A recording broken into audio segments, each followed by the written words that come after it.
Assalamualaikum warahmatullahi wabarakatuh. Perkenalkan, kami dari kelompok 3. Di sini ada saya sendiri, Ahmad Amrizal Nursabana, dan teman saya Nur Fahmi Isnan dan Mofaiz Irwinsyah. Di sini kami akan mempresentasikan tugas UAS IRP, yakni implementasi Enterprise Resource Planning pada Behavior Coffee House. Di sini ada beberapa pembahasan yang akan kami sampaikan. Pertama, latar belakang; kedua, proses bisnis; ketiga, modul dan uji coba data; keempat, panduan penggunaan; dan terakhir, kesimpulan. Pada latar belakang, Behavior Coffee House merupakan usaha kafe yang bergerak dalam bidang makanan dan minuman. Dalam operasional proses bisnisnya, usaha ini masih dilakukan secara manual dan belum berkomputerisasi, sehingga perpindahan informasi mengenai pembelian, stok bahan baku, supplier, penjualan, karyawan, dan customer masih dilakukan secara manual. Ini menyebabkan proses bisnis menjadi tidak efisien dan owner mendapat beberapa kesulitan, diantaranya informasi mengenai stok dan supplier, pencarian transaksi beberapa bulan yang lalu, penilaian karyawan, dan lain sebagainya. Oleh sebab itu, diperlukan penerapan teknologi Enterprise Resource Planning dengan tujuan agar permasalahan tersebut dapat terselesaikan lebih efektif dan efisien sehingga meningkatkan pendapatan perusahaan. Dan berikutnya akan dijelaskan oleh teman saya, Faiz. Terima kasih kepada teman saya sebelumnya, Ahmad Amrizal, yang telah menjelaskan beberapa poin latar belakang. Selanjutnya, saya akan menjelaskan tentang proses bisnis dari sebelum digunakan aplikasi Odoo pada Behavior Coffee House. Di sini ada dua subjek ya.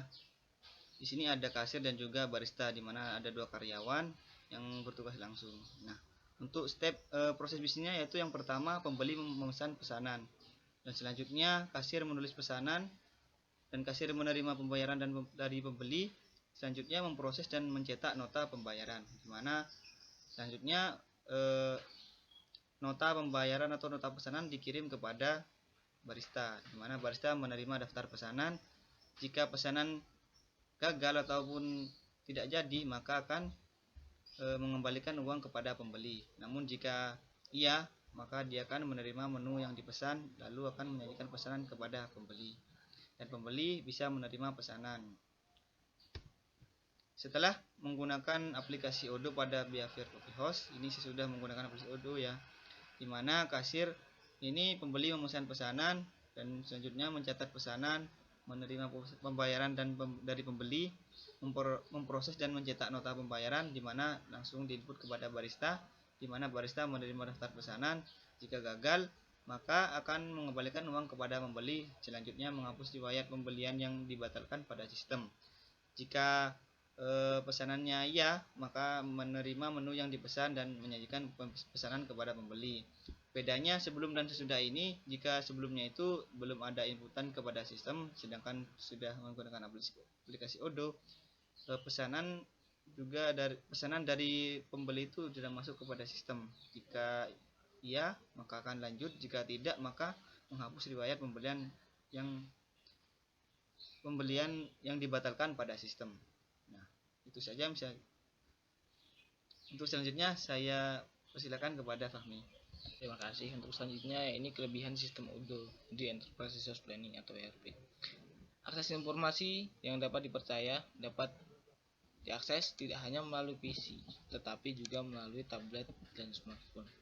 Yang kedua, tampilan yang menarik, sederhana, beragam, dan multi platform sebagai sistem operasi. Yang ketiga, dapat terintegrasi dengan perusahaan lain yang menggunakan Odoo juga. Yang terakhir, yakni modul yang lengkap dan bisa digunakan di perusahaan kecil maupun perusahaan besar. Setelah itu, kelemahan sistem Odoo di Enterprise Resource Planning, yaitu yang pertama adalah biaya implementasi yang sangat mahal. Yang kedua, organisasi hanya memikirkan manfaat yang besar dari penyerapan ERP, tetapi tidak mempersiapkan personilnya. Yang ketiga, program aplikasi Odoo ini banyak memberikan pilihan konfigurasi. Hal ini menyulitkan untuk menentukan cara yang terbaik. Dan yang keempat, Odoo dikembangkan oleh komunitas. Oleh sebab itu, program ini akan mengalami perubahan dan perbaikan. Selanjutnya akan dijelaskan oleh Amrizal kembali.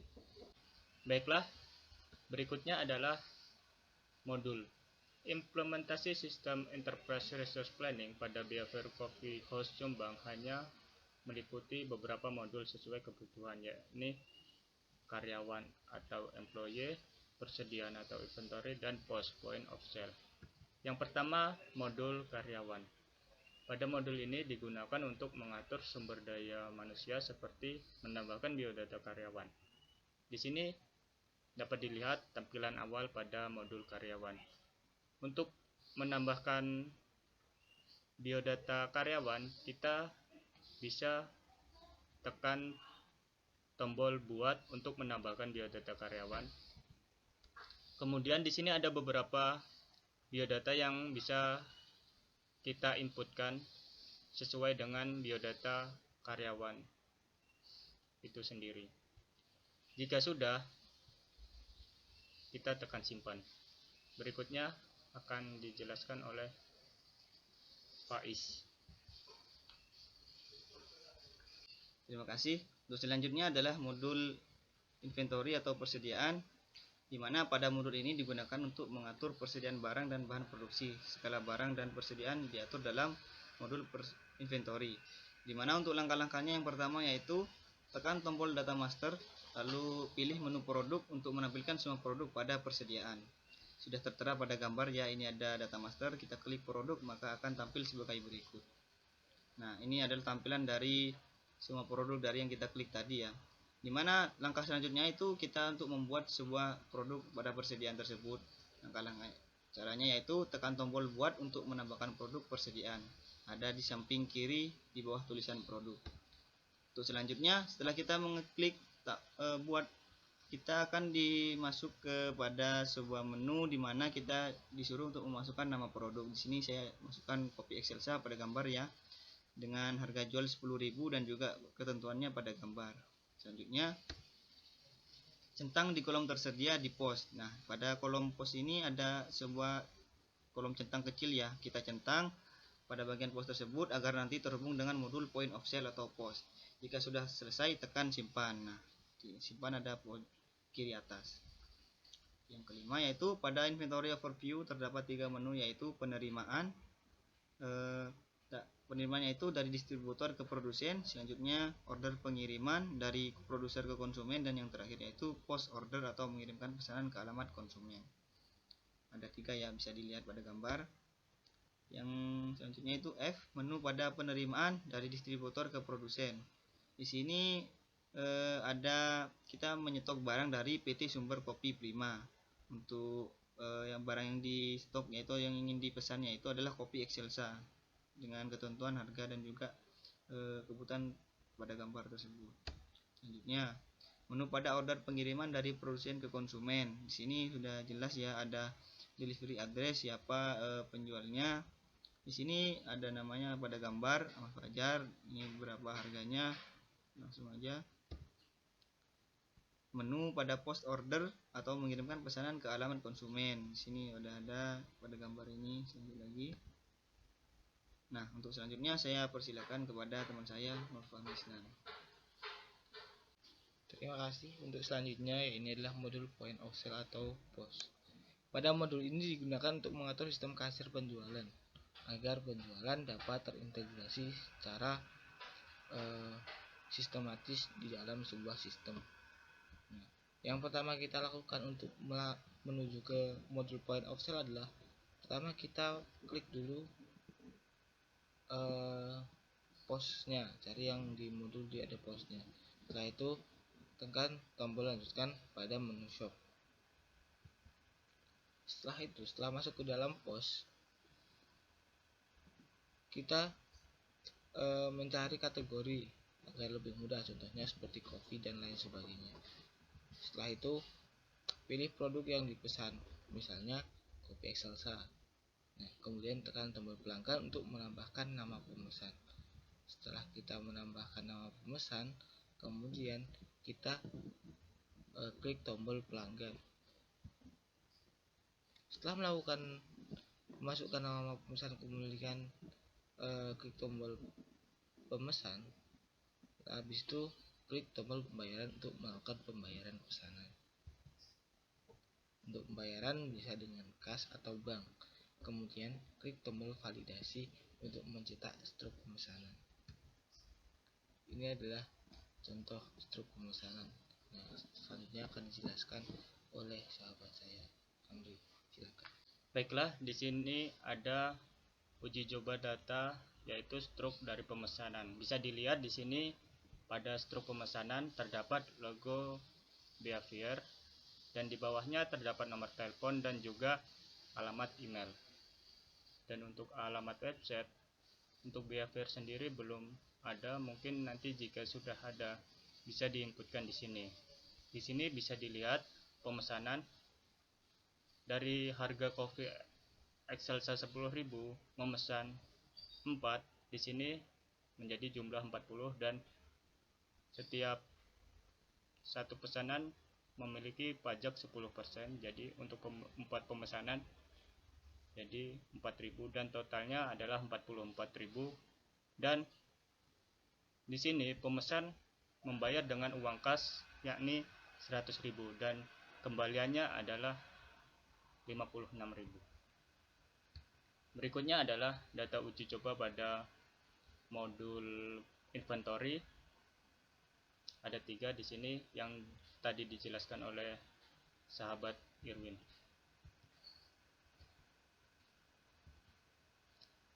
Pada hasil uji data, dengan adanya sistem ERP, Odoo dapat mempermudah pemilik usaha dalam mengontrol operasional usaha karena lebih praktis dan efisien.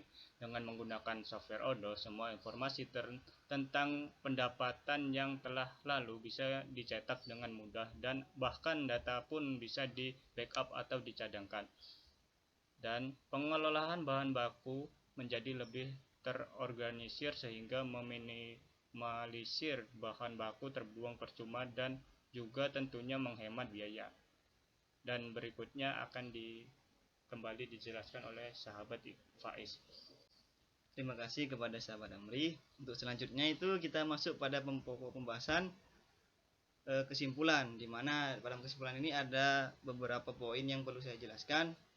Namun terlebih dahulu, adapun kesimpulan yang didapat dari penerapan software Odoo Open ERP ini pada di Behavior Coffee House adalah sebagai berikut. Yang pertama yaitu dengan adanya sistem ERP Odoo dapat mempermudah pemilik usaha dalam mengontrol operasional usaha karena lebih praktis dan efisien.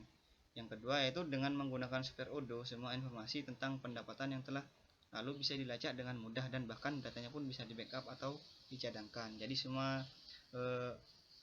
sistem yang ada di Odoo ini dapat melakukan rekapitulasi data. Yang ketiga yaitu pengelolaan bahan baku menjadi lebih terorganisir sehingga meminimalisir bahan baku terbuang percuma. Ini jelas ya karena sudah diatur oleh modul inventory. Jadi kemungkinan kecil untuk terjadinya crash pada bahan baku ini sangat kecil sekali ya. Yang selanjutnya yaitu pemilik usaha tidak perlu mengeluarkan biaya yang besar untuk memiliki sebuah software ERP yang terintegrasi secara penuh seperti Odoo, karena tidak perlu membayar lisensi untuk menggunakan software Odoo. Itu saja dari kesimpulan yang dari software. Selanjutnya bisa dijelaskan oleh sahabat Fahmi. Selanjutnya yakni kotak saran atau feedback. Berdasarkan apa yang telah penulis paparkan di atas, penulis memberikan saran sebagai berikut. Nomor 1, kedepannya dengan saya pengoperasian software Odoo ini perlu adanya perawatan terhadap hardware maupun software yang terencana dan rutin. Yang kedua, user pengguna software Odoo sebaiknya update akan perkembangan software Odoo yang selalu berubah ke versi yang lebih tinggi karena Odoo merupakan software open source sehingga update ke versi di atasnya akan lebih cepat dibandingkan software lainnya. Terima kasih dan semoga bermanfaat. Mungkin itu saja dari kelompok kami, kelompok 3 tentang implementasi ERP di Behavior Coffee House. Cukup sekian, kalau ada kurang lebihnya mohon maaf. Wassalamualaikum warahmatullahi wabarakatuh.